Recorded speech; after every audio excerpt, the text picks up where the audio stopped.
reunião, né? Aliás, foi uma sugestão do Dr. Cresce, com relação a essa questão da licitação, né, do processo licitatório.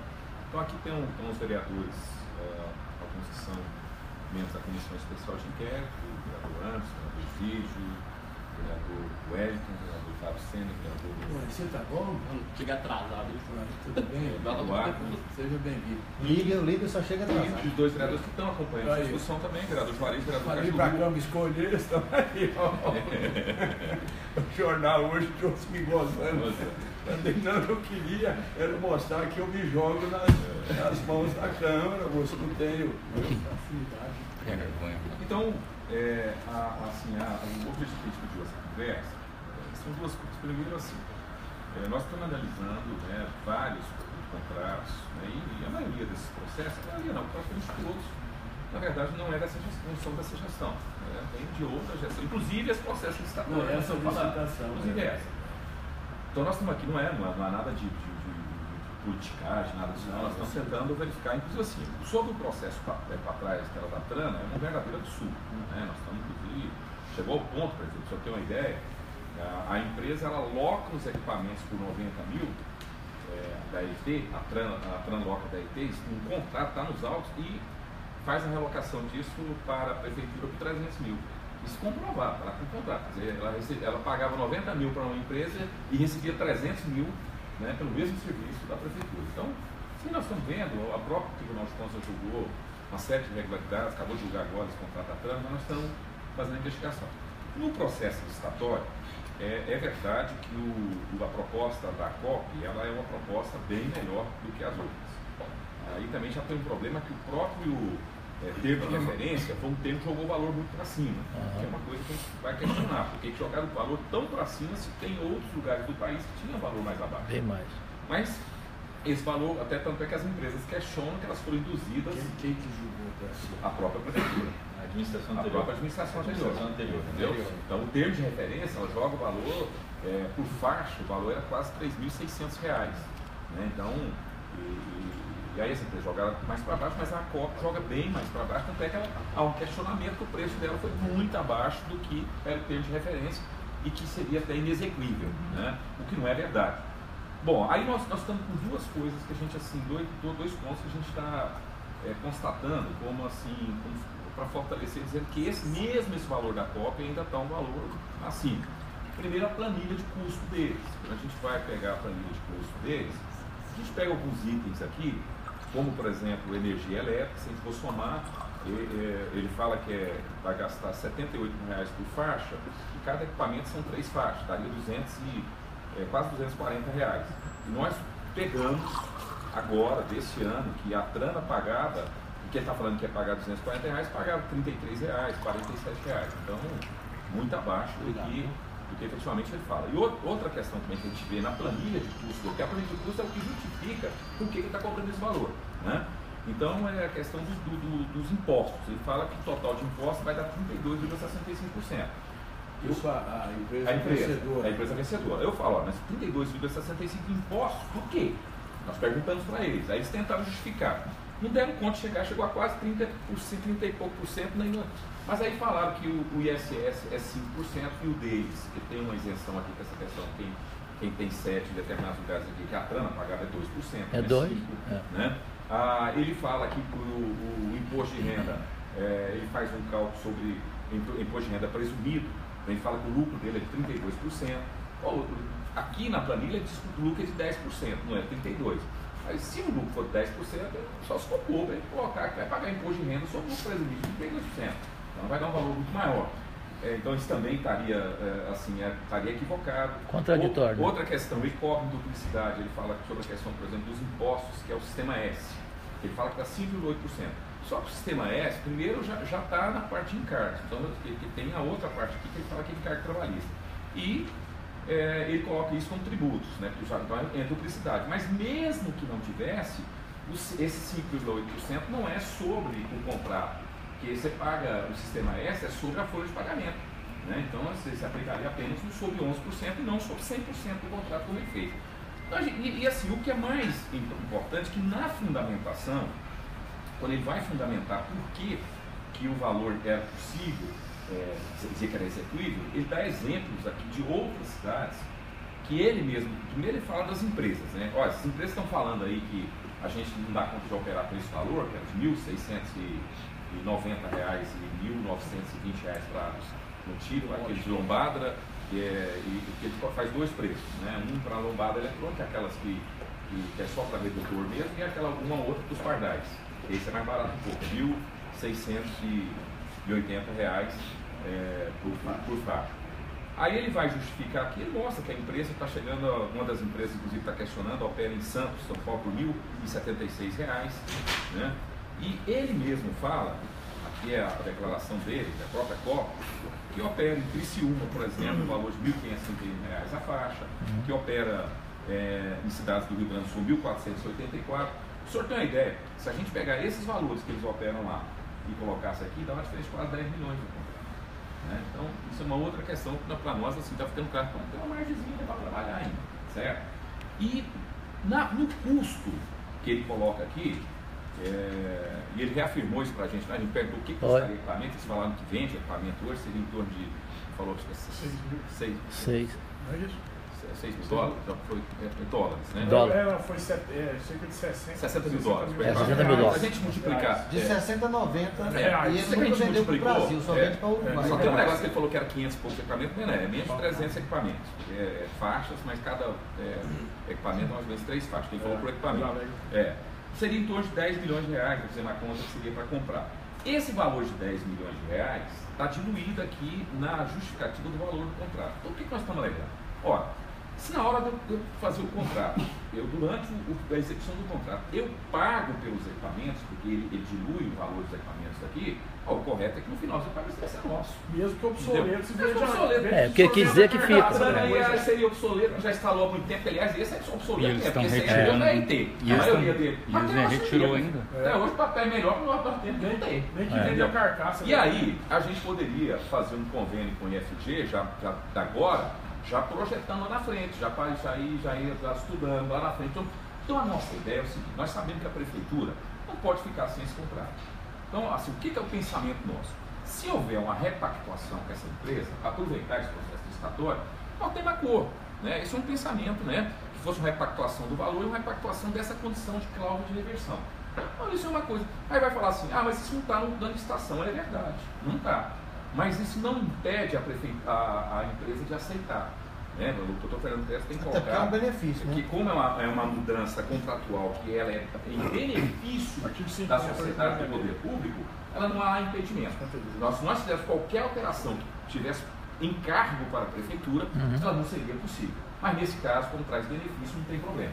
Então é isso aí que nós estamos defendendo para tentar aproveitar esse contrato, porque também assim, para 6 seria muito simples a gente falar assim, não queremos, somos contra, mas nós achamos que também a prefeitura, for fazer outro processo licitatório hoje, ou que seja a cidade, né? Ou que seja, nós vamos ficar um tempo, né? Nós achamos que, e é claro, nós vamos favorecer as pessoas que fazem coisa errada. Esse recurso, ele não deixa de ser um recurso importante para reestruturar essa LT, eu tenho que ser sincero nisso. No ano passado foi 56 milhões de reais, só de multa. Então ele é um recurso importante para reestruturar, porque a SLT, nós já constatamos lá, está é uma tragédia que deixaram aquela secretaria com a irresponsabilidade do tamanho do mundo. O que eles fizeram ali foi um negócio de muita irresponsabilidade, então precisa realmente reestruturar. Então, assim, é com essa concepção, por isso que até o doutor Fernando Teves sugeriu o pedido dessa reunião, porque para a gente até demonstrar o seguinte, olha, nós queríamos encontrar um caminho, né? Um caminho que não é um caminho que a comissão entende que era o melhor, né? Que a gente já conversou isso entre nós, que o próprio Ministério Público entende também. Mas então foi para apresentar essa realidade e essa sugestão que nós estamos apresentando. Porque aqui nós estamos olhando o interesse público, né? Nós estamos falando acima de tudo. O relator e o doutor Fernando. Eu queria consignar, senhor prefeito, só alguns detalhes que eu li desse contrato. Primeiramente, eu falei para Vossa Excelência ontem lá, minha preocupação com a questão, se o senhor ficar lá atento, a questão da idoneidade dessa empresa, né? Logicamente, nós... esse foi o primeiro item que eu vi pela imprensa que se levantava. O senhor tem um corpo jurídico muito importante. Foi preso, talvez. Foi preso. Isso veio da própria Câmara. Que essa empresa tem várias falcatruas. Causou um prejuízo em Florianópolis de 30 milhões. teve fatos na área da ética extremamente fantástico. Gravíssimo. Tudo foi feito. E continuam sendo investigados pela Polícia Federal. Não mudou nada. Ele hoje está, segundo ele não consegue. Tá em vegetal. Ele teve um AVC. E não mas, tem assim, volta. Ele estava preso. Chegou a ser preso. E continuam sendo investigados. A verdade é questão essa. Do falso censor. Do falso censores. É questão de propina, questão de arranjo com vereadores em outros lugares, secretários, enfim. Em outros locais e outras épocas. E essa investigação, a gente trabalha na área policial, eu sei que perdura. Não é para toa que esse menino foi colocado lá para o Poder Judiciário. Esse é o primeiro ponto. Segundo ponto, a questão do offshore que tem dentro do contrato da capital da empresa, que seria sócia da empresa, é uma empresa uruguaia, fora do Brasil. Essa empresa, eu questionei isso, o Dr. Fernando Teles até disse que seria até um ponto mais importante que outros também lá na hora. Esse Lino, que era aquele senhor que representa a empresa hoje, ele disse para mim lá na comissão que não sabia também da offshore. Eu falei para ele que eu fiz uma investigação em relação àquela empresa, não consegui informações em relação à empresa. Eu também não consegui, doutor. E também a minha função, inclusive, é excluir essa empresa, porque eu não sei nem por que foi constituída. Prometeu acabar com ela. Familiar, que não sei o que, não sei o que. Offshore, em relação a qualquer tipo de empresa no Brasil, prefeito, que ainda principalmente fora do Brasil, que é no Uruguai, é para lavar dinheiro, fazer rolo e fazer falcatrua. Não sei se é a regra dessa empresa. Tanto é que 100% dessa offshore da própria 100%. É dele. É dele, é uma sociedade dele com ele mesmo. Eu não estou afirmando que seja, mas pelos antecedentes, eu pelo menos trabalho com antecedentes criminais, o doutor Fernando Krebs também. Quando vou pegar um indivíduo, eu fuço a vida dele desde que ele nasceu até agora. Então o que acontece? Pelos antecedentes, nós temos que ficar com os olhos abertos. E ele disse para mim lá, está gravado lá, que inclusive uma das missões dele seria retirar essa offshore. Então o que acontece? Eu fiquei com o pé atrás de assinar um contrato que você tem uma offshore do Uruguai num contrato com a Prefeitura de Goiânia. Qual que é a intenção deles ter uma empresa uruguaia fazendo contrato com a Prefeitura de Goiânia? E sócio dele. E o senhor vê na delação e na Lava Jato que todas as investigações da Lava Jato, da Polícia Federal, o senhor vê que o dinheiro é offshore, volta ao Brasil, ou seja, tanto é que o Ministério Federal está agindo justamente na repatriação dos recursos que foram desviados, né, doutor Fernando Krebs? Então esse é o meu ponto de vista, além disso que eu estou mencionando nesse ponto, porque foi o que mais me chamou a atenção, Ana Maria, porque pode ser que isso seja uma mácula para fazer coisas erradas e a gente cair de gaiato nessa história. Meu posicionamento.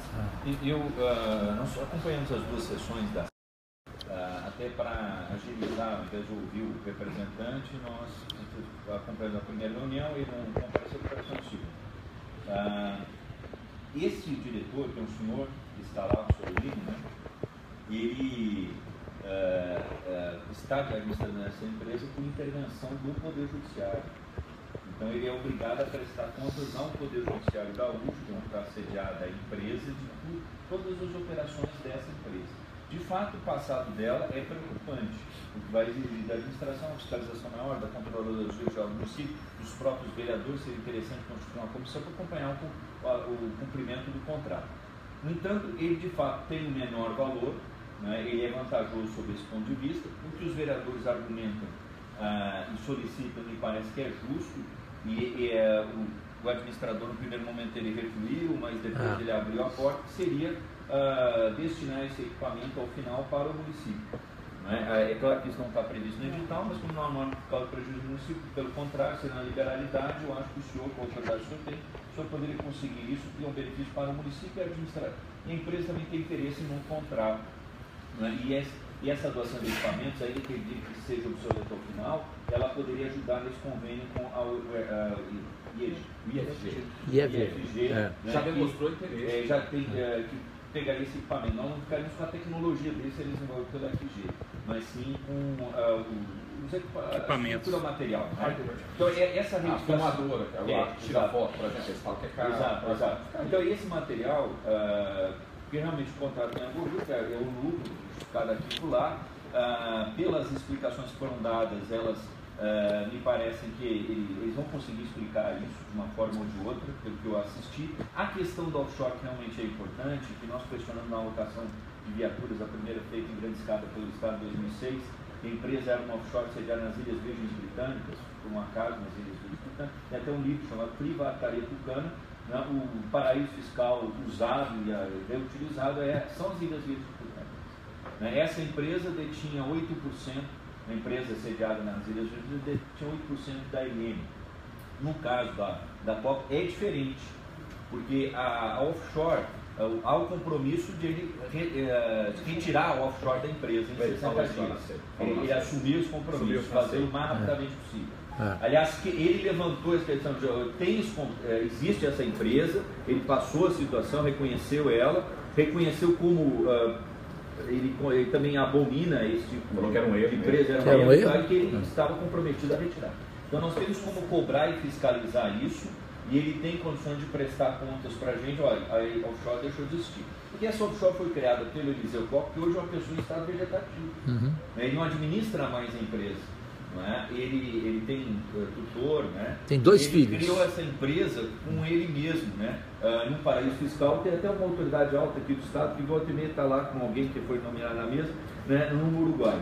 Deve ser para aproveitar a Ponta del Este, que não está agradável. Sobretudo no inverno. Então, mas tirando isso, né, a gente sabe que o Uruguai é um ser paraíso fiscal, né? Eu acho que dá para fazer o contrato com a empresa, acho que tem como exigir essa condição, que ela atende o interesse público, não é? E foi feito, nós conversamos com a Procuradora-Geral do Município, a Controladora-Geral do Município acompanhou todo o contrato, não é? E não viu, né, nenhuma óbice assinatura. E de fato o município precisa do contrato, uma cidade desse tamanho para ficar sem fotossensor. Né? E essa arrecadação ela é importante dos motoristas, né? Para reestruturar um órgão que é fundamental. E nós conversamos também com a Procuradora-Geral do Município que parte desses recursos poderiam ser utilizados não apenas para trocar a iluminação, aliás, a sinalização de Goiânia, que está absolutamente deteriorada, né? Mas também recapear toda a cidade de Goiânia, né? Que está pior que andar em estrada de chão. Nossa. Então, preocupados com o interesse público, os vereadores apresentaram essa sugestão ao senhor, e o senhor tem autoridade para exigir isso da empresa e encerrar essa situação de forma positiva para a cidade. Não é? E nós do Ministério Público vemos isso com bons olhos, e por isso mesmo que nós sugerimos a reunião e reforçamos essa solicitação dos senhores vereadores, porque não vemos nenhuma ilegalidade nela e achamos que ela vai ser importante para a cidade no futuro, e o senhor vai dar um passo significativo no sentido de amanhã a gente não ficar dependente de forma absoluta desses terceirizados prestadores de serviço. Pela ordem, prefeito, me permitam, presidente da SEI, delegado, há 2 informações, prefeito, que são importantes para o seu conhecimento, que eu ainda não tive na reunião de hoje à tarde. Eu quero até apresentar para os membros da SEI, que eu sou um colaborador, porque tudo começou com Elias e eu quando fomos lá na SMT em janeiro e vimos a situação da SMT, e nós 2 decidimos, tem que sair daqui uma CPI, não tem jeito, né? Então, 2 informações importantes, uma delas inclusive o doutor Fernando Krebs se lembra, e ele ficou muito chateado. Ele até ficou magoado comigo e ainda falou assim: eu tenho problemas com o senhor antigos. O senhor se lembra? Mas aqui, o Lino, o diretor da empresa, ele falou assim: mas não tem resquícios. Tanto é que eu lhe coloquei na hora: doutor Fernando Krebs, então vamos separar o joio do trigo. Foi quando você falou da imprensa goiana, lembra? Então, ele que é o novo representante. Ele é o homem braço direito do Eliseu. Ele sempre trabalhou lado a lado com o Eliseu. Há 2 informações. A primeira, que ele recusou e que o Ministério Público basta querer, domínio público isso, e vou até lhe passar sem receios. Quem me trouxe documentos e me informou tudo, o senhor conhece ele, o Elias conhece, aqui outros conhecem, sabem da seriedade dele. O Jocelino Braga. Ele que me informou tudo e me deu documentos. A Ana Vitória também o conhece. Quem o trouxe para Goiás, essa empresa, ela começou com o governo de Goiás. Ela começou a trabalhar aqui com o governo. Quem trouxe essa empresa, e até hoje é o representante dela, é o cunhado do Marconi Perillo, o Gáudio Fleury. É o escritório de advocacia dele que representa a empresa e que ganha 10% de tudo que ela arrecada aqui em Goiânia. Ele ficou louco na hora, negou veementemente e tal. O senhor sabe que é ele é o representante, é o escritório dele, o senhor Gáudio Fleury. E a segunda e última informação: a jornalista Maria José Ré, do jornal Diário Catarinense, fez uma nova denúncia da Eliseu Kopp, informando neste final de semana que os 2 filhos, não sei se vocês estão lembrados, os vereadores, que ele falou que tinha 2 herdeiros, lembra? Os 2 filhos entraram com uma ação contra ele para retirá-lo da empresa. Perfeito? Os 2 filhos querem assumir a empresa. Perfeito? Isso eu acho que é preocupante também. Ou seja, ele que se demonstrou para nós ser um cara que quer, né, retidão, que quer mudar, né, Elias, tal, e de repente ele sai da empresa. Então eu queria colocar, por favor, essas 2 observações. Eu queria fazer uma observação, que esse senhor Lino, ele ficou afastado da empresa durante justamente o período que ocorreram esses problemas policiais. Isso. Né? E embora ele reconheça, né, que ele tem essa relação com a empresa, mas ele é da confiança, na verdade, da juíza que o nomeou. E não provavelmente do COP, embora tenha prestado serviço para o COP. Né? Durante 8 anos. Durante esse período. Mas não está envolvido nessas investigações. Não. Ele não apareceu. Ele estava fora da empresa. Teve 11 diretores que foram presos, ele não teve nada. Ele não teve nada. É verdade. É um homem de uns 70 anos de idade. Ele não tem. E me pareceu assim que está querendo se comportar adequadamente. O intuito disso também que a gente vê é que essa comissão, o Ministério Público, quem vai ganhar com isso? A população de Goiânia e a prefeitura. Se reduzir os valores e os equipamentos ficar para o município, seria a coisa correta. Meu pensamento é isso. Prefeito, só queria fazer um comentário, eu fiz esse comentário na comissão. Nós precisamos parar de dar presentinho para quem fecha contrato de milhões, 60, 70, 100, 80, 90 milhões. Nós estamos pagando, paga todo o material, depois, agora eu vou te dar de presente para você. Tem que parar com isso. E é por causa disso, desses presentinhos, não só em Goiânia, mas em todo o país, é que eles vêm sempre colocando no próprio contrato aí. Tem cidades que estão fazendo a mesma coisa aqui em Goiânia, que muito mais barato do que está sendo aplicado nesse contrato agora aqui em Goiânia, que querem aplicar esse contrato. Nós precisamos parar de dar presentinho. Ainda mais o senhor, que vai gostar da economia de 10 a 13 milhões, né? E nós estamos precisando dessa economia. A cidade está precisando. Muito bem.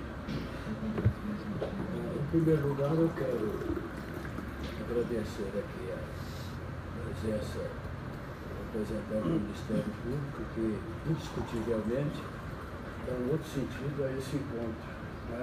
Quer dizer, sentido de responsabilidade que se impõe na administração pública. Em segundo lugar, agradecer aqui a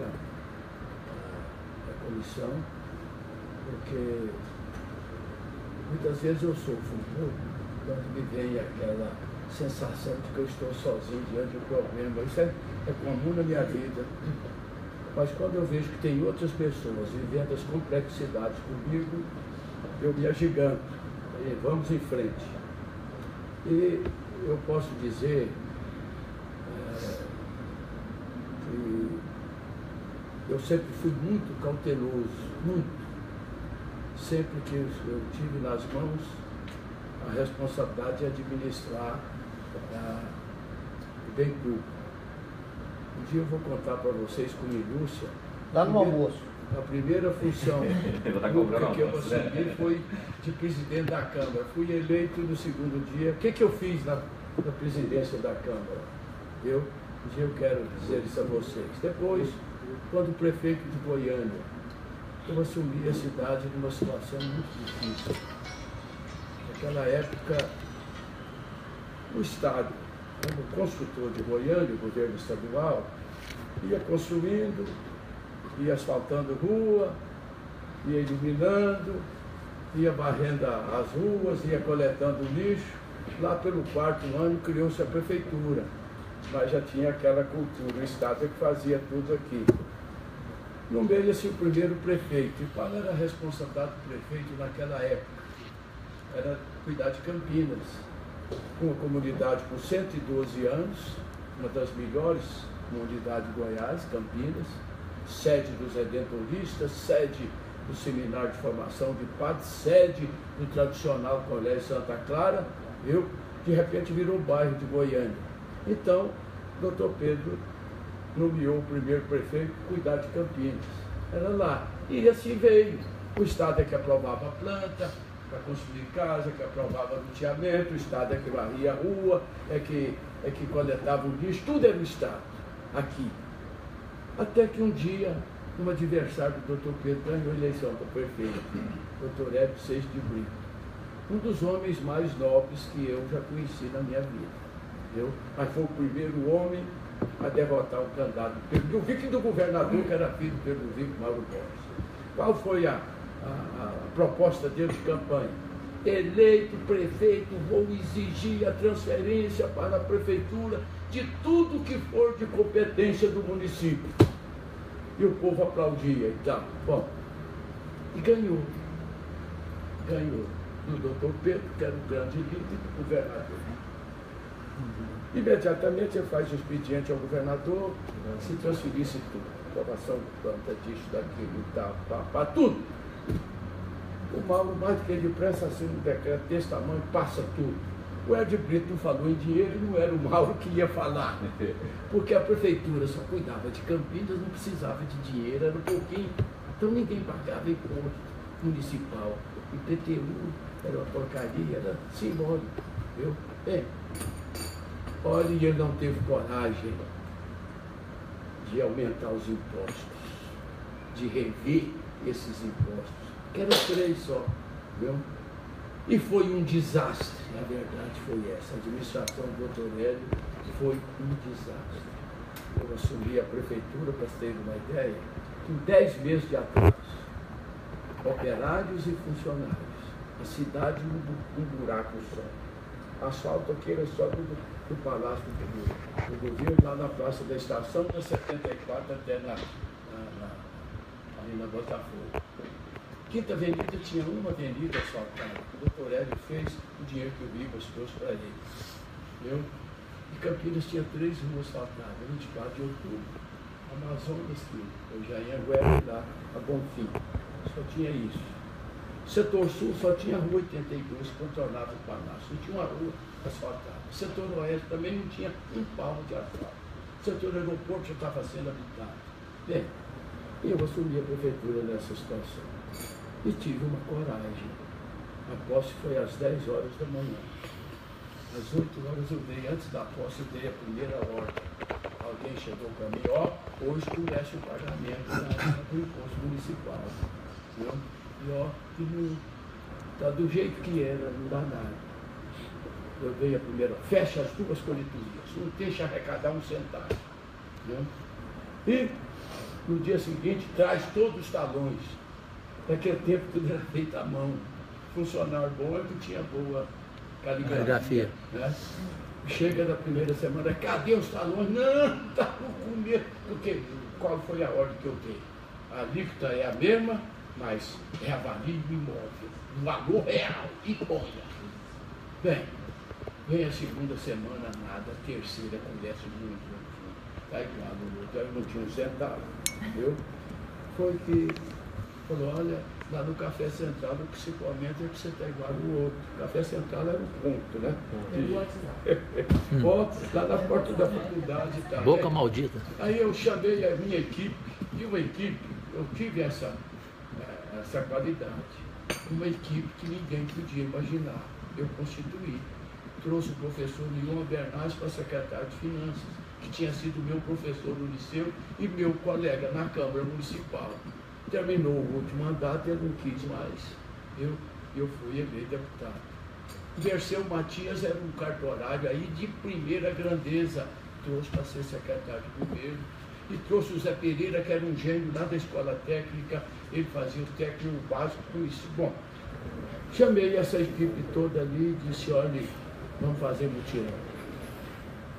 Vamos para por pouco, pelo menos sentir que nós estamos esforçando.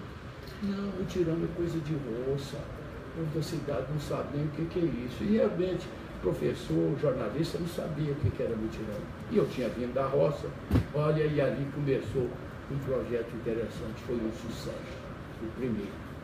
No segundo, que eu tinha aí, um amigo meu era dono de um programinha, Semana na TV, quarta-feira. Falei, anuncia que eu vou fazer mutirão e tal, aquela coisa. Aí no segundo eu já fui ao diretor da Faculdade de Odontologia e Falei, professor, vamos mandar os professores com o aluno para tirar dente dos pobres, porque não tinha dentista em Goiânia. Não, mas como é que carrega? Não, eu venho aqui, nós botamos essas cadeiras e tal, porque naquele tempo cadeira de dentista tinha lá, era no pé, né? Bom, vamos, instalamos lá, sempre a instalação era num grupo ali, e a população participou. Bem, sei que no final do dia um saco de dente, um saquinho de plástico, vai 2 litros de dente. E daí no outro já levamos 3 médicos da cidade para dar remédio e criou-se a filosofia do tirão.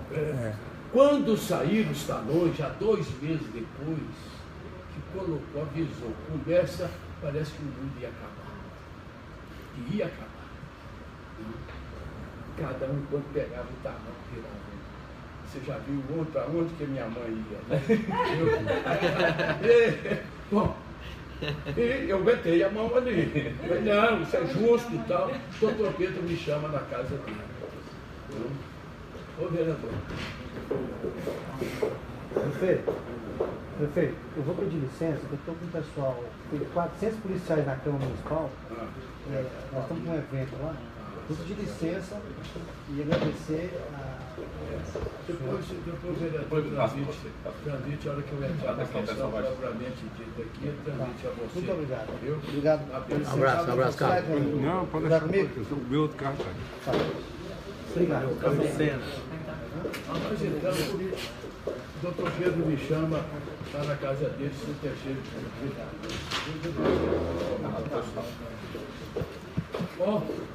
te retira os talões, retira!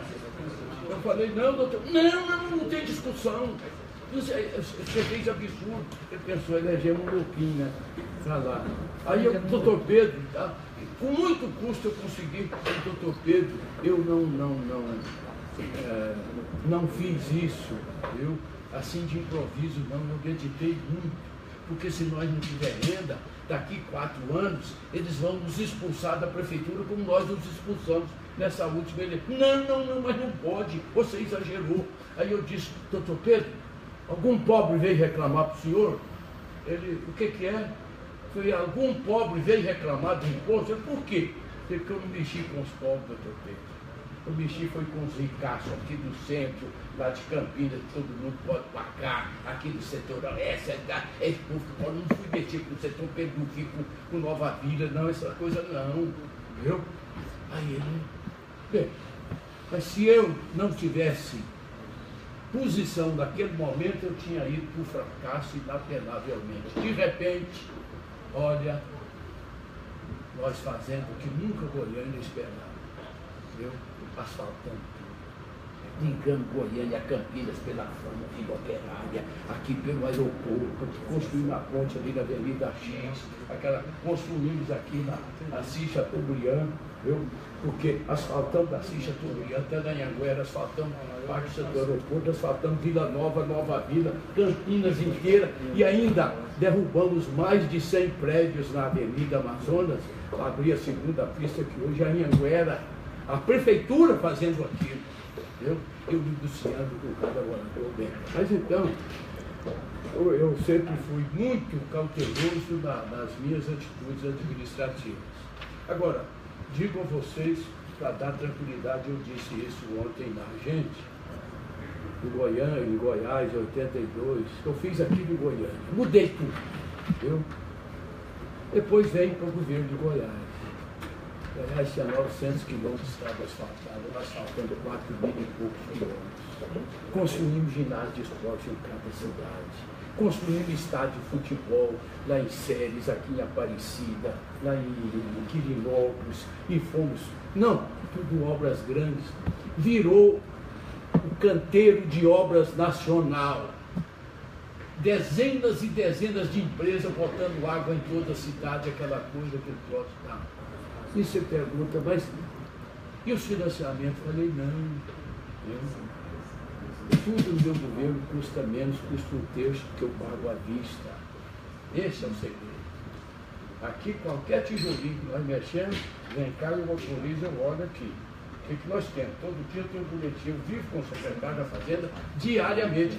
Quando eu era governador, em 82, todo dia de manhã, 7 horas, tinha que chegar na minha mão o boletim. O que arrecadou ontem, do que arrecadou, o que se gastou, com que se gastou, tal, para ver se estava dentro daquele primeiro decreto meu. Então, nós estamos dentro desse princípio. Agora vamos chegar aqui no problema do censo. Eu assumi com tanto problema que eu não vivi no início essa questão dos fotocensores. Aí começa a chegar informação para mim, ó, vai vencer o contrato com essa empresa, tá, essa coisa toda, papai. Aí de repente vem uma informação, ó, a prefeitura está propensa a assinar o contrato com a segunda colocada. Alguém me avisou, entendeu? E a diferença de preço da segunda para a primeira, viu, é muito grande, é muito grande. Eu chamei aqui as duas áreas, secretário de administração e da Secretaria de Trânsito. Falei, olha, não assine contrato sem o meu conhecimento prévio. Porque eu recebi um aviso que a propensão era ir lá para a segunda. Aí de repente surge a CPI da Câmara. Aí eu chamei aqui a procuradora, Juliano, para que eles acompanhassem esse processo. Bem, as informações que me chegavam, é que nós não tínhamos motivo para assinar, senão com a primeira colocada. A informação dela e dele aqui. Mas, eu com cautela, porque eu sempre tive como princípio respeitar as posições. E a Câmara não teria constituído uma comissão dessa toda, entendeu? E depois, quando eu soube que a Câmara tinha convocado o diretor dessa empresa, vencedor, eu pedi que entrasse em contato com ele, eu queria falar com ele.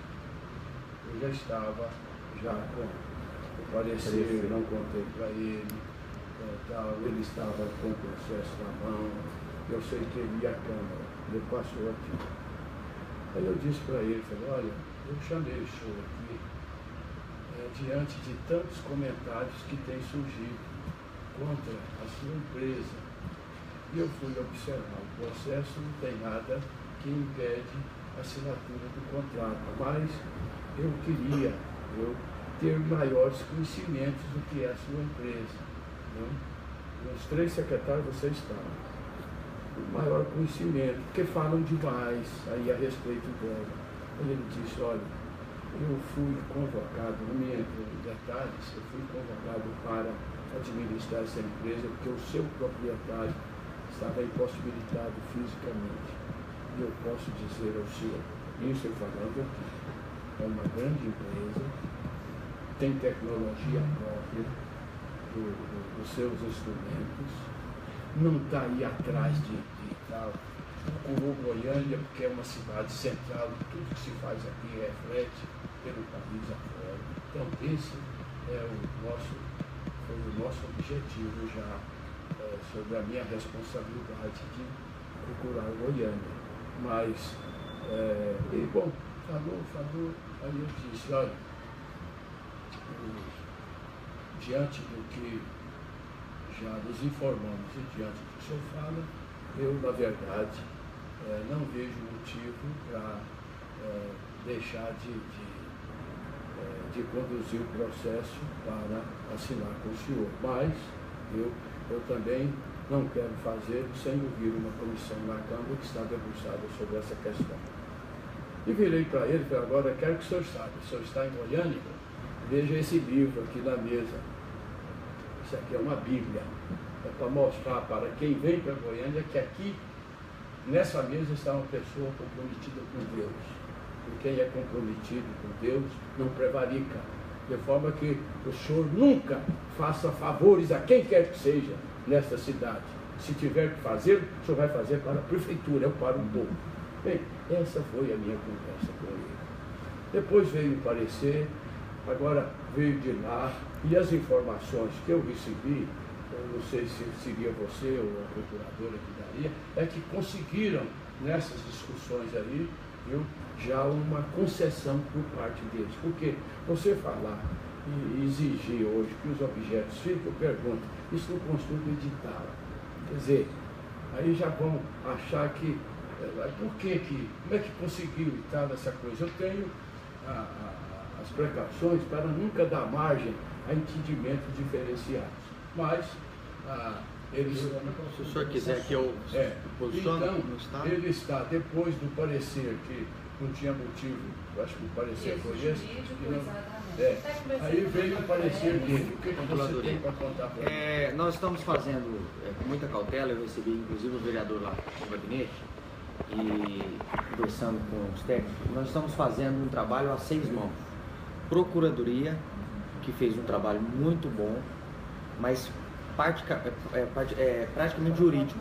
A SEMAD, que quem homologa a licitação, e passou-se para a Controladoria para fiscalizar e auditar o processo para saber se ele foi totalmente correto.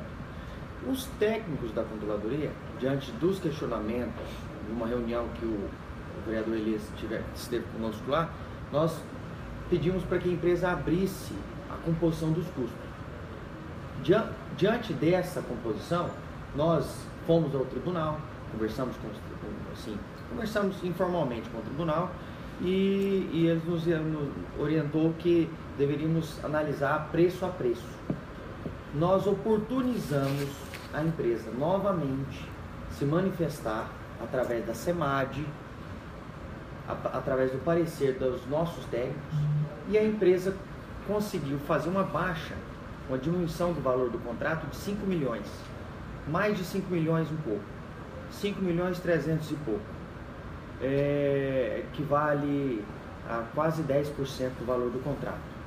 Então, o processo hoje está pronto. Hoje ele voltou para a Controladoria para nós identificarmos essa planilha nova. Volta hoje ainda para a SEMAD.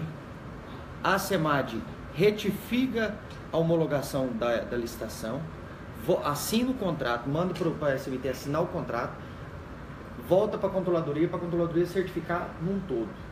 Fechou a situação. Aí fecha a situação, já a ordem de serviço, já manda cumprir. Com a certeza de que nós estamos fazendo a coisa certa, imaginando que o tribunal já vai sortear esse processo, possivelmente possa sortear ou pedir vista ou olhar, e então nós queremos estar assim, completamente... e outra, sempre disse para os meus técnicos, nós fazemos lá com os técnicos, o senhor viu, reunir com os técnicos, tudo que nós fizermos, nós temos que ter condições de explicar. Então a gente, qual foi o BDI, qual foi os índices, qual foi o imposto, qual foi tudo tem que estar especificado. E é o que nós fizemos na Controladoria. Então o processo está se fechando, de forma que com a queda de 5 milhões e pouco, 5 milhões e 300 e pouco, eu, Ana Vitória, eu, secretário da SEMAD, Procuradoria, Controladoria e a SEMAD, estamos trabalhando 6 mãos para finalizar ele até amanhã. Vereador, foi justamente os pontos que o senhor havia colocado. E aí foram trazidos, abriu-se a planilha, né? A Controladoria faz isso, e foi justamente nesses pontos que eles vieram e reviram mais. Eu gostaria de colocar só a questão da reversibilidade, que nós estivemos no TCM para ver sobre isso. E eles disseram, olha gente, como não constou do edital, como isso não fez parte do contrato, eles acharam temerário que nós incluíssemos isso agora. Isso dentro do TCM, o Ministério Público de Contas, eles acharam que seria temerário nós incluirmos isso agora. E quanto à questão da offshore, porque isso não constou, porque você só pode fazer o contrato de acordo com o edital, com as normas da licitação. Isso não constou em momento algum. Sem benefícios. Foi a informação que eu estou te colocando, exatamente. Então, se eles poderiam ter abaixado o preço por causa disso, se fosse ficar, isso traria uma série de questionamentos dentro do TCM das outras empresas que não ganharam, porque isso não foi objeto do edital. Então foi colocado para a gente pelo Ministério Público de Contas. E essa questão da empresa... benefício. Mas nada impede que eles venham a fazer isso no curso da execução. Exatamente. Que a gente tente isso com eles, entendeu? Mas não que a gente coloque isso agora, porque isso pode trazer um problema para nós. A posição do tribunal é posição formal para evitar questionamento, embargar, etc. E tal. Eu compreendo essa preocupação, né? Eu concordo contigo, mas compreendo a preocupação. Acho que isso não impede a doação. Fazer um acordo agora com eles. Posteriormente, eles façam a doação voluntária. Exatamente. Posteriormente. Mas é importante não cair deles agora, assinar o contrato. Agora. Eu gostaria de adiantar o seguinte. Toda a vida, quando se levantou dúvida a respeito de uma licitação, eu anulava. Não anulei, porque como é que nós vamos ficar aqui um ano sem Então, a gente nós estamos com essa fica em dificuldade. E o trânsito de Goiânia... Uma preocupação em licitar novamente aumentar o preço. Com essa redução de 10%, o valor já fica até abaixo dessas outras cidades da Coop. Mas vocês notam que a prefeitura... E lá não é reversível também. Não, doutor Elias, e outra coisa, essas outras cidades, também a gente conversou com ele, e o que ele colocou, já tinha até colocado tudo do Fernando Pérez, são contratos mais antigos, são cidades menores e são cidades muito próximas à sede dele. É diferente de onde nós estamos. Não, mas mesmo assim, agora com essa redução, a gente chega ali muito próximo. Doutora, Elias, só posso uma colocação? Lá são cidades menores, aqui é cidade maior.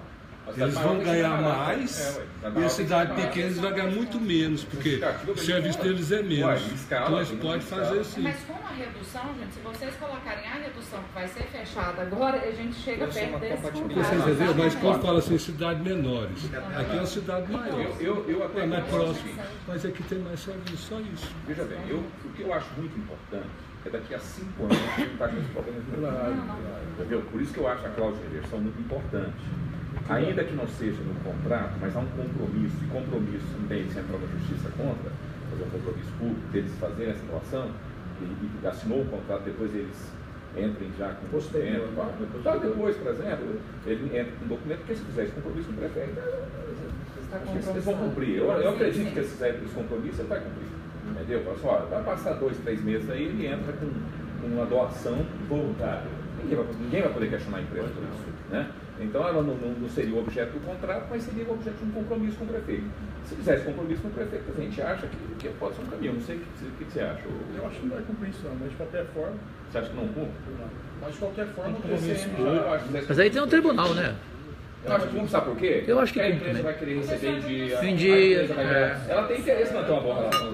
Não sabe que tem uma Câmara investigando, vigiando. Eu entendo que com esse avanço que a assessoria já conseguiu, eu acho que nós temos que agilizar. Mas eu também não quero ficar com compromisso verbal e amanhã vamos ter como o poder de executar. Porque no decorrer disso aí, no decorrer nós vamos exigir muita rapidez nesses investimentos, que possa surpreender essa cidade, porque o trânsito está se anarquizando. Nossa. Ninguém está respeitando mais nada. Toda hora notícia de um acidente em função disso. Porque no momento que a empresa anterior começou a arrancar os fotossensores aqui, o pessoal já não está nem respeitando muito, não é tanto isso assim. O trabalho da SEI, ele já trouxe essa redução. Exatamente. Com certeza. O posicionamento nosso da Controladoria e da Procuradoria foi mais ou menos o mesmo entendimento que a SEI. Tanto é que o desfecho foi de que a redução. Isso contempla o trabalho da SEI, demonstra a preocupação da Prefeitura, a seriedade do serviço. São 2 técnicos, tanto o controlador já do município quanto o procurador do município. E contempla o interesse. E só a questão da reversibilidade, segundo, no dia que eles estavam lá, ele falou assim, não, a Prefeitura nem me pediu. Depois terminou a reunião, ele falou assim, não, mas se ela pedir, não, se pedir, eu acho que é possível. Eles demonstraram interesse. Demonstrou interesse. É por isso que nós estamos dizendo. Que para ele vai ser esticado daqui a 5 anos. Para que não haja esse questionamento. Por que não faz um documento paralelo nesse sentido, então? A gente faz fora do contrato. Eu acho que nesse caso é melhor fazer na sequência. assume o compromisso de cavalheiros, eu tenho certeza que os vereadores vão cumprir a palavra, não é? Cumprir, eu acho que já se o prefeito, eu acho que vai cumprir. Eu também acho. Entendeu? Então, e faz na sequência para evitar questionamento e tal. Porque o contrato ele pode ser mudado depois, né? Em benefício do Poder Executivo. Vai posteriormente. A tecnologia da informação, ela tem surpreendido a população mundial toda. Eu não sei se daqui a 6 anos, são 6 anos. 5 anos. 5 anos. Eu não sei se daqui a 5 anos esse material que nós temos hoje já esteja já superado. Mas o que nós precisamos levar como lição é que, ao final desse período de 5 anos, com antecedência, nós já preocupamos com uma licitação à altura. Não, mas eu acho que é o melhor. Eu vou fazer um pedido aqui. Reunir com o pessoal do FG agora, já esse dinheiro que vai arrecadar multa, uma parte dele, parte pequena, para, na verdade, já investir nessa pesquisa com o IFG, para desenvolver um piloto, por exemplo, aí as ampliações já poderia fazer já com o IFG, sem essa pressão que nós estamos tendo hoje, porque aí, prefeito, o senhor vai estar dando uma solução, que é para você registrar. Em 2009, o prefeito queria fazer com o IFG. Começou a fazer as reuniões com o IFG, o Paulo Garcia entrou e interrompeu, dizendo que ele não tinha capacidade técnica. Eu, sinceramente, eu já fui aluno da Escola Técnica, o senhor também, ele já foi aluno da Escola Técnica, então sabemos que ele é um local de referência. Então a ideia, talvez, seja já nesse momento também, trabalhar uma parceria com o IFG, né, para desenvolver já uma independência. Faz um piloto também, agora, sem dar publicidade para já inibir, vamos dizer, quem está começando a prestação de um serviço. Claro. Porque uma coisa que nós nunca podemos abrir mão é da autoridade sobre quem presta serviço para o município. Entendeu? Eu sou implacável nisso, entendeu? Mas então, eu dizia aqui a vocês, agora mesmo, com tanta obra em Goiânia, ninguém nunca ouviu falar, viu, de uma ação sequer que pudesse macular a administração. Eu sempre fui intransigente nisso. Tem que ser assim. Agora, eu compreendo uma coisa, o mundo dos idealistas, quer dizer, está trabalhando principalmente